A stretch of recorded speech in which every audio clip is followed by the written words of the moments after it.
नमस्कार दोस्तों, आप देख रहे हैं कृषि संसार यूट्यूब चैनल और मैं हूं आदर्श। आज मैं आपको अपने केचुआ खाद के बेड के बारे में बताने वाला हूं। ये हम लोग नया बेड बना रहे हैं जिससे बरसात के पहले हम एक बेड तैयार कर दें और अपने जो केचुए के बीज हैं उसमें डाल सकें, जिससे हमें बरसात में ज़्यादा प्रॉब्लम ना आए।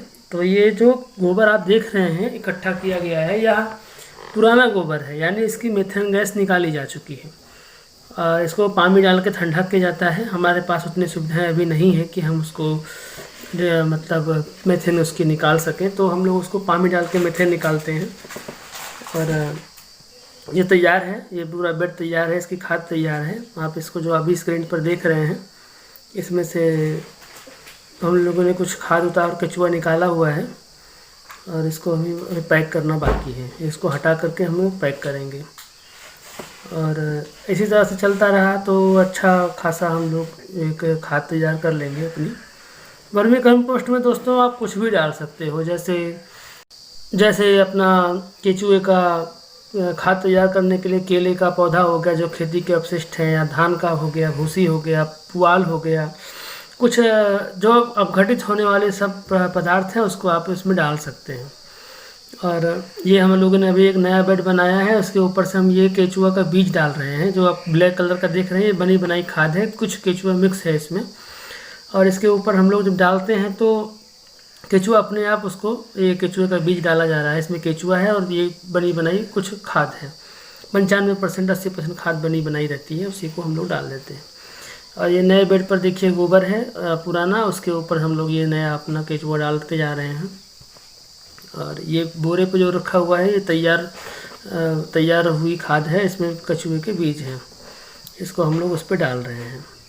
बहुत सारे बीज हैं, इसी तरह से हम लोग इसको फैलाते हैं और धीरे धीरे ये जो नया पुराना बेड है बना रहे हैं, जो नया बेड है उस बेड पर भी तैयार हो जाएगा और उसमें से भी हम अपनी पूरी खाद को निकाल लेंगे और फिर बीज को दूसरी जगह लेके जाएंगे। उतनी ही खाद में उतने ही बीज रहेंगे और उसको दूसरे बेड पे हम लोग डालते रहते हैं। इसी तरह से चल रहा है। और अभी हम लोगों को बात करते हैं कि वर्मी कंपोस्ट खाद में सूक्ष्म तत्व जो होते हैं उसमें 2%, 2.5 से 3% तक नाइट्रोजन होती है और फास्फोरस भी अपना 1.5 से 2% तक होता है और पोटास 1.5 से 2% होता है। और किसान साथियों 2 टन प्रति हेक्टेयर के हिसाब से इसको खेत में डालना रहता है।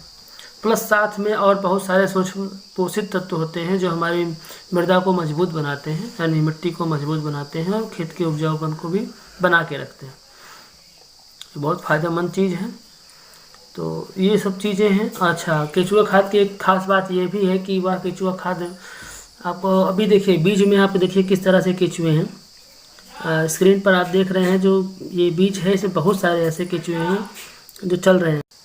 और इसी तरह से हम इसको अपने बेड पे डाल देते हैं। बेड यानी ये अपना जो गोबर का बेड बनाया हुआ है, तो इसी तरह से केचुआ खाद तैयार हो जाती है। अच्छा, अपना कोई जो ये वर्मी कंपोस्ट है इसकी मार्केटिंग और इसके लिए बहुत ज़्यादा परिश्रम नहीं करना है दोस्तों।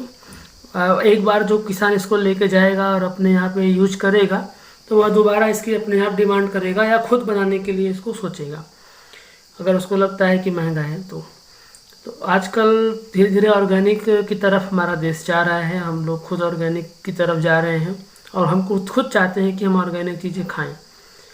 तो हमको इसी तरह से अपने देश को आगे बढ़ाने के लिए, अपने समाज को ऑर्गेनिक चीज़ें खिलाने के लिए परिश्रम तो करना ही पड़ेगा और इसी परिश्रम की तरफ हमारा ये पहला प्रयास है। तो अभी हम लोगों ने शुरू किया है। तो बरसात का उतना हम लोगों का अनुभव नहीं है, पहली बार बरसात होगी और देखते हैं कि बरसात का हमारा क्या एक्सपीरियंस रहता है।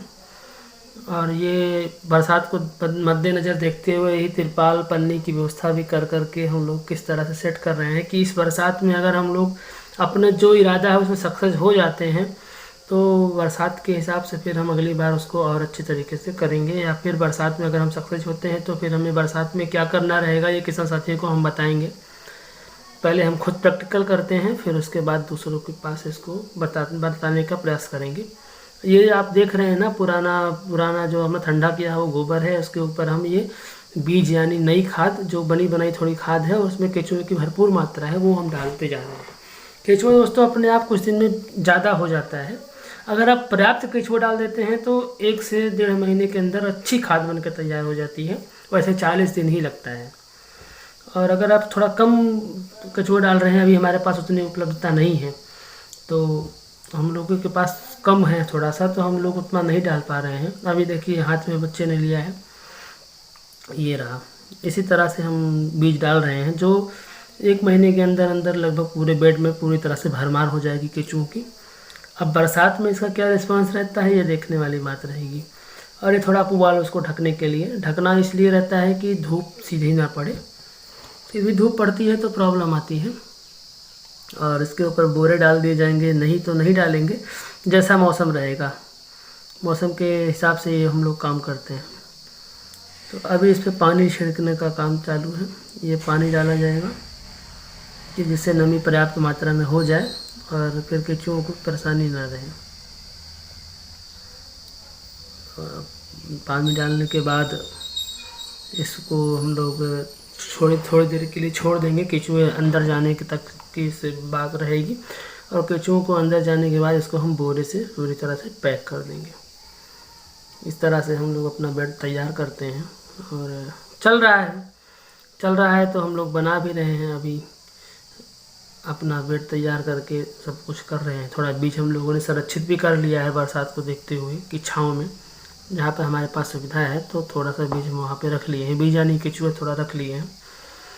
और ये प्रैक्टिकल करना है कि देखना है कि बरसात में हम लोग कितना सफल होते हैं, क्या बरसात में भी वर्मी कंपोस्ट बनाया जा सकता है, या अनेक सारे सवाल हमारे मन में हैं। बरसात के मौसम में हम कैसे अपने केचुओं को भागने से बचाएंगे, क्योंकि हल्का सा भी ज़्यादा पानी होने पर, मौसम ख़राब होने पर ये लोग निकलते हैं, बेड से निकल के बाहर जाने लगते हैं। ये सब चीज़ों का भी परेशानी हम लोगों को झेलना पड़ रहा है।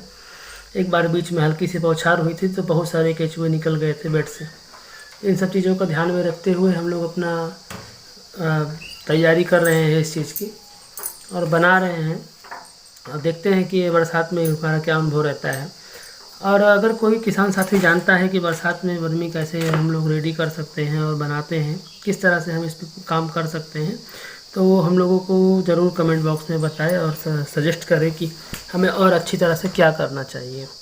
तो एक बार मैं फिर बता देता हूँ कि वर्मी कंपोस्ट में हमको क्या क्या पदार्थ मिलते हैं। सूक्ष्म पोषक तत्वों की भरमार है दोस्तों इसमें।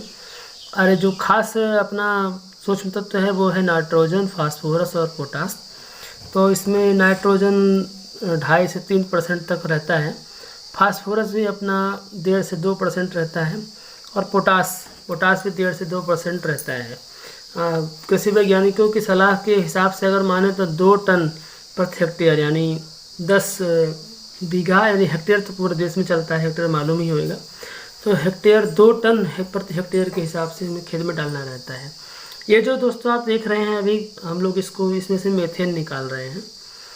और इसको फोड़ने के बाद इसमें मीथेन के लिए ठंडा करने के लिए इसमें पानी डाला जा रहा है। ये एक अच्छा तरीका है। हमारे पास और कोई तरीका नहीं है इसको ठंडा करने के लिए। गोबर ठंडा करने का मतलब इसकी गैस निकालना। लेकिन अगर अपने पास गोबर गैस प्लांट है तो यह काम गोबर गैस प्लांट बड़ी आसानी से कर देता है, जिसमें हमें केवल गोबर डालना है और जो उसका बचा हुआ पदार्थ निकलता है गोबर गैस प्लांट से, वो अपने आप ठंडा हुआ बिना गैस वाला निकलता है। तो जल्दी होता है, कुछ सक्सेस ज़्यादा मिलती है उसमें। अभी हम लोगों का प्लान जो है ये इतना ही है और हम लोग प्रैक्टिकल ही कर रहे हैं। देखते हैं हम लोग कहाँ तक सफल होते हैं। किसी भाई को अगर कुछ बरसात के बारे में, वर्मी कंपोस्ट के बारे में जानकारी हो, तो अगर उसके पास समय है तो हमको व्हाट्सएप या मेल या कुछ करके आप इसी वीडियो में कमेंट करके हमें उचित सलाह दे सकता है। हमें आपके सलाह और मार्गदर्शन की ज़रूरत है। तो किसान साथियों, फिलहाल जैसा कुछ रहेगा आगे अपडेट हम बताएंगे। तब तक के लिए जय हिंद, जय भारत, नमस्कार।